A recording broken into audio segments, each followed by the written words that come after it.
तर सगळ्यात आधी इथं मी काय केलं, गॅसवरती कढई गरम करायला ठेवली आणि त्यामध्ये 2 मोठे चमचे साजूक तूप गरम करायचं। तूप आपलं व्यवस्थित गरम झालं। आता ह्यामध्ये घरातली कुठलीही आधी तर 1 वाटी सेट करा आणि त्याच वाटीने बाकीच्या साहित्याचं प्रमाण घ्यायचंय। आता ह्यामध्ये मी काय केलं, 1 वाटी गव्हाचं पीठ आणि 1च वाटी बेसन घालायचं व्यवस्थित। आता हे आपल्याला मंद आचेवरती सतत हलवत खमंग वास येईपर्यंत, रंग बदलेपर्यंत भाजून घ्यायचं। सतत हलवत भाजून घेतल्यामुळे काय होतं, अजिबात पिठाच्या गाठी होत नाही, एकसारखं पीठ भाजलं जातं। एकूण 7 ते 8 मिनिटातच आपलं हे व्यवस्थित भाजलं गेलं। आता ह्यामध्ये 1 मोठी केळी सोलून घालायची आहे। जर का छोटी असेल तर 2 वापरा, मोठी असेल तर 1 वापरू शकता। आता इथं ही केळी सोलून घातल्यावरती 3 चिक्कू त्यातील बिया काढल्या आणि मोठे तुकडे करून घेतले, ते सुद्धा केळी बरोबरच घालायचे आणि व्यवस्थित पिठाबरोबर साधारणतः केळी आणि चिक्कू व्यवस्थित मिक्स होईल एवढं आपल्याला परतवून घ्यायचं। केळी आणि चिक्कूच्या आधी आपल्याला तुकडे करून घेण्याची गरज नाहीये। जसजसं आपण हे परतवत जाऊ तसतसं उष्णतेमुळे पटकन हे व्यवस्थित मेल्ट होऊन जातं आणि ते पिठाबरोबर एकजीव होतं। तर इथं तुम्हाला दिसत असेल, एकूण 2 ते 3 मिनिटातच हे व्यवस्थित आपलं एकजीव झालं। आणखी साधारणतः 2 ते 3 मिनिटं परतवून घ्यायचं। हे तुम्हाला दिसत असेल, मस्त असा ह्याचा गोळा तयार होतोय, ह्याचाच अर्थ मस्त असं बर्फीचं मिश्रण तयार झालं। लगेच आपल्याला गॅस बंद करायचा आहे आणि हे हलकसं कोमटसर होऊ द्यायचं। तर हे 10 ते 15 मिनिटातच बर्फीचं मिश्रण आपलं हलकसं कोमटसर झालं। यामध्ये आपल्याला 1 वाटी चिरून घेतलेला गुळ घालायचा। गुळाचे खडे राहायला नको, त्यामुळे चिरून किंवा किसून दोन्ही पद्धतीत वापरू शकता। गुळ घातल्यावरती साधारणतः 1 चमचा साजूक तूप घातलं आणि व्यवस्थित पिठाबरोबर गुळ एकजीव करून घ्यायचा। आता इथं कुठेही गॅस चालू करण्याची गरज नाहीये, पिठाच्या उष्णतेमध्ये गुळ आपला व्यवस्थित मिक्स होतो। तर इथं तुम्हाला दिसत असेल, मस्त असं बर्फीचं आपलं हे मिश्रण तयार झालं। यामध्ये आवडीनुसार काजू आणि पिस्त्याचे काप घालायचे। तुम्हाला जर का काजू आणि पिस्त्याचे काप घालायचे नसतील तर नाही घातलं तरी सुद्धा चालेल, किंवा काजू पिस्ता वापरायचा नसेल तर बदामाचे तुकडे वापरले तरी सुद्धा चालतील। यामध्ये आता पाव चमचा वेलची पूड घातली आणि व्यवस्थित मिक्स केल्यावर आपलं हे बर्फीचं मिश्रण तयार झालं। लगेचच सेट करायला घ्यायचंय। तर इथं आपल्याला बर्फी सेट करायची आहे, तर त्यासाठी काय केलं, 1 स्टीलचं ताट घेतलं आणि त्यामध्ये जे आपण बर्फीचं मिश्रण तयार करून घेतलं ते घालायचं आणि चमच्याने व्यवस्थित अशा पद्धतीने बर्फी सेट करून घ्यायची आहे। तर इथं तुम्हाला दिसत असेल, आपलं हे बर्फीचं मिश्रण ताटामध्ये चमच्याने एकसारखं असं सेट करून घेतलं आणि असंच आपल्याला 10 ते 15 मिनिटं राहू द्यायचंय। 10 ते 15 मिनिटांनंतर इथं मी आवडीनुसार बर्फी कट करून घेतलीये। मध्यम साईजच्या वड्या कट करून घेतीये, तुम्हाला जशा आवडतील तशा करू शकता। आता ही बर्फी आपली कट करून झालीये, किती सुंदर दिसतीये ना। आता साधारणतः ही बर्फी लगेच काढायची नाहीये, फ्रीजमध्ये अर्धा तासासाठी सेट होण्यासाठी राहू द्यायची आहे। तर फ्रीजमध्ये अर्धा तास सेट करून घेतलीये। अर्धा तासानंतर तुम्हाला बर्फ्या काढून दाखवते। तर किती सुंदर आपली ही बर्फी निघत आहे, तुम्हाला तर दिसतच असेल। तर ही बर्फी करताना अजिबात आपण कसलाही पाक तयार केला नाहीये, त्यामुळे अगदी कोणीही सहज करू शकतं। मैदा साखर देखील वापरला नाहीये, त्यामुळे अधिकच ही बर्फी पौष्टिक बनते। केळी चिक्कू वापरल्यामुळे तर काय विचारूच नका, ह्याची चव दुपटीने वाढते।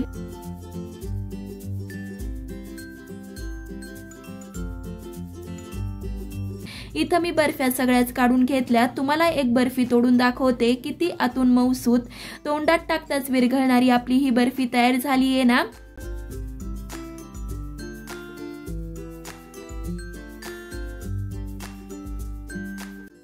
तर सगळ्यात आधी तर काय केलं, 1 वाटी ओला नारळ किसून घेतला। तर नारळ किसता वेळेस मध्यम होलच्या किसणीने किसून घ्यायचा, त्याची मी पाट काढून घेतली नाहीये। तुम्हाला जर का काढून घ्यायची असेल तरी सुद्धा चालेल। आता हा भात पटकन तयार होण्यासाठी डायरेक्टच कुकरमध्ये प्रोसेस करतोय। तर त्यासाठी काय केलं, कुकरमध्ये 1 मोठा चमचा साजूक तूप गरम केलं। तूप आपल्याला व्यवस्थित गरम करून घ्यायचं। नंतरच यामध्ये 5 ते 7 बदामाचे तुकडे अशा पद्धतीने करून घेतले, ते घालायचे। 10 ते 12 काजूच्या पाकळ्या त्या सुद्धा ह्यामध्येच मी घालून घेतल्या। 5 लवंगा घातल्या आणि आता आपल्याला हे व्यवस्थित काजू आणि बदाम तळून होईपर्यंत तळून घ्यायचं। तर इथं तुम्हाला दिसत असेल काजूचा हलकासा रंग बदलला गेला। लगेचच यामध्ये घेतलेला किस घालायचा आहे।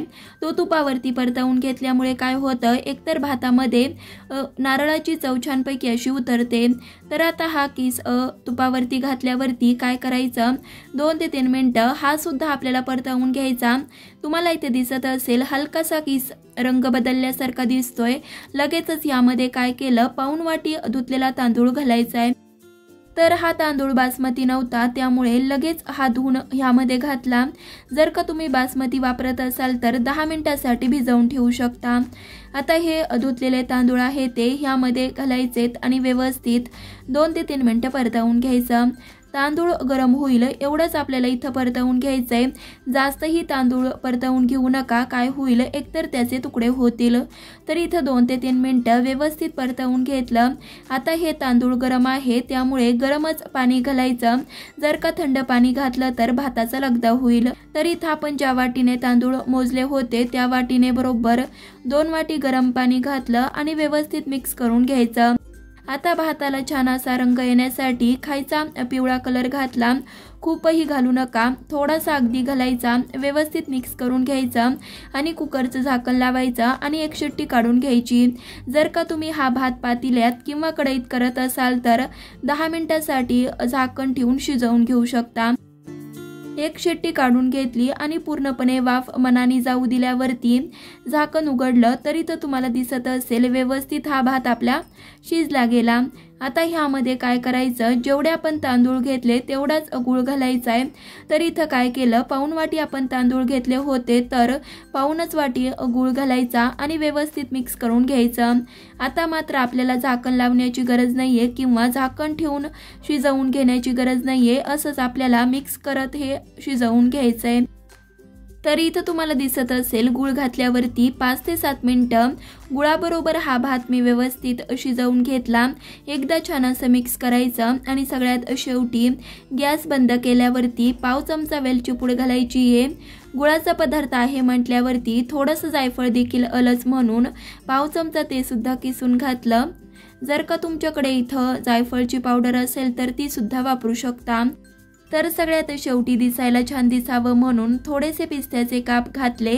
व्यवस्थित मिक्स केलं की पटकन जास्त मेहनत न घेता रसरशीत असा नारळी भात आपला तयार झाला। तर इथं आज आपण कुकरच्या एका शिट्टीत 10 मिनिटात तयार होणारा भात वेगळा न शिजवता जास्त मेहनतही न घेता अगदी कोणाच्याही पाहूनच तोंडाला पाणी येईल असा नारळी भात कसा करायचा ते इथं आज आपण पाहिलं। तर येणाऱ्या नारळी पौर्णिमेला तुम्ही सुद्धा हा नारळी भात करून पहा।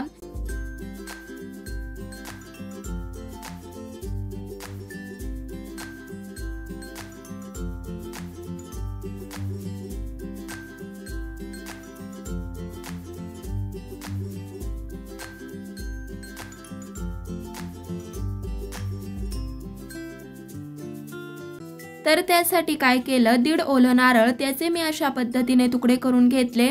तुम्हाला जर का इथं नारळाची जी पाट असते ती काढून घ्यायची असेल तरी सुद्धा चालेल किंवा तुम्हाला नारळ मिक्सरमध्ये बारीक करून घ्यायचं नसेल तर किसून सुद्धा वापरू शकता। वेळेची बचत आणि कामही कमी, त्यामुळे मी इथं मिक्सरमधून हे नारळ बारीक करून घेतीये। तर हे एका वेळेसच तुकडे बारीक होणार नाही, त्यामुळे 2 बॅचमध्ये आपल्याला हे तुकडे बारीक करून घ्यायचेत। तर इथं तुम्हाला दिसत असेल अशा पद्धतीने नारळ मी बारीक करून घेतलं। जे उरलेलं होतं ते सुद्धा बारीक करून घ्यायचं आणि एका भांड्यामध्ये काढून घेतलं। आता इथं गॅसवरती जाडबुडाची कढई गरम करायला ठेवली आणि त्यामध्ये 1 चमचा साजूक तूप गरम करून घ्यायचं। तूप आपल्याला इथं जास्त वापरण्याची गरज नाहीये, 1 चमचा तूप वापरायचे। त्याचबरोबर आता ह्यामध्ये काय केलं, जे आपण बारीक करून घेतलेलं नारळ आहे ते घालायचं आणि व्यवस्थित मंद आचेवरती पाण्याचा अंश कमी होईपर्यंत अजिबात रंग न बदलता भाजून घ्यायचं। तर एकूण 7 ते 8 मिनिटातच व्यवस्थित हा किस मी भाजून घेतला। नंतर ह्यामध्ये अर्धा वाटी दुधावरची साय घालायची आहे। तर हा जो किस होता तो ह्या वाटीने मोजला तर बरोबर 2 वाटी भरला, त्यामुळे बाकीच्या साहित्याचं प्रमाण सुद्धा ह्याच वाटीनं घ्यायचं। आता साय घातल्यावरती सुद्धा 4 ते 5 मिनिटं परतवून घ्यायचं। यामुळे एकतर काय होतं, साईमधील थोडासा ओलावा असतो तो सुद्धा कमी होतो। तर इथं तुम्हाला दिसत असेल 4 ते 5 मिनिटातच व्यवस्थित आपलं हे परतवून झालं। तर आता ह्यामध्ये 1 वाटी बारीक चिरून घेतलेला गूळ घालायचा आहे। तर आज आपण नारळाची पारंपरिक वडी करतोय, त्यामुळे इथं मी गुळच वापरला। तुम्हाला जर का साखर वापरायची असेल तर 1च वाटी वापरायची। आता हे गूळ घातल्यावरती व्यवस्थित मिक्स करून घ्यायचं। तर 2 ते 3 मिनिटातच हे मिश्रण आपलं पातळ दिसतं, पण जसजसं आपण हे परतवत जाऊ तसं घट्ट होतं। तर इथं तुम्हाला दिसत असेल आता हे बरंचसं घट्ट झालंय। आणखी साधारणतः 2 ते 3 मिनिटं परतवून घ्यायचं। तर आपलं वडीचं मिश्रण व्यवस्थित झालं हे कसं ओळखायचं, तर ज्यावेळेस आपण हा चमचा मिश्रणावरती उभा करतो तर तो व्यवस्थित उभा झाला, ह्याचाच अर्थ मिश्रण आपलं व्यवस्थित इथं वडीचं तयार झालं। लगेचच गॅस बंद करायचा आणि पाव चमचा वेलची पूड घातली आणि व्यवस्थित मिक्स करून घेतलं।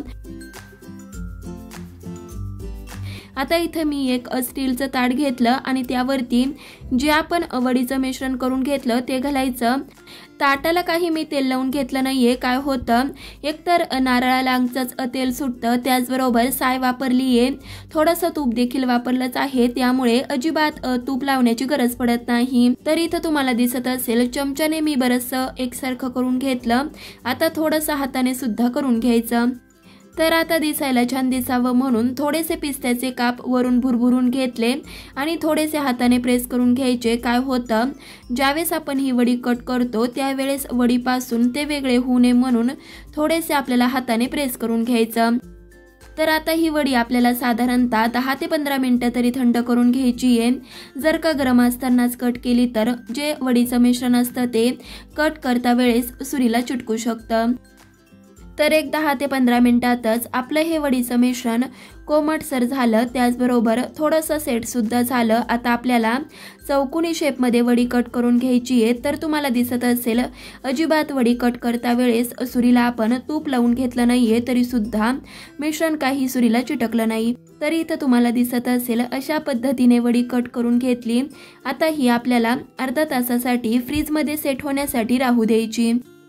तर अर्धा तासानंतर काही वड्या मी तुम्हाला काढून दाखवते किती सहजरित्या ह्या वड्या ताटापासून वेगळ्या झाल्या, त्याचबरोबर मस्त अशा तोंडात टाकताच विरघळणाऱ्या, अजिबात कोणताही पाक किंवा खवा मिल्क पावडरही न वापरता फक्त 3 साहित्य वापरून आज आपण रक्षाबंधनसाठी तोंडात टाकताच विरघळणाऱ्या मस्त अशा नारळाच्या वड्या कशा करायच्या ते पाहिलं। तर इथं सांगितलेल्या टिप्स वापरून तुम्ही सुद्धा येणाऱ्या रक्षाबंधनला ह्या नारळाच्या वड्या घरी करून पहा। तर कशा वाटल्या ते सुद्धा कमेंटमध्ये नक्कीच सांगा। अजूनही चॅनलला सबस्क्राईब केलं नसेल तर नक्की सबस्क्राईब करा आणि सगळ्यांना येणाऱ्या रक्षाबंधनच्या खूप साऱ्या शुभेच्छा। तर मग चला पुन्हा भेटूयात अशाच एका नवीन साध्या सोप्या पारंपरिक रेसिपी बरोबर। तोपर्यंत धन्यवाद।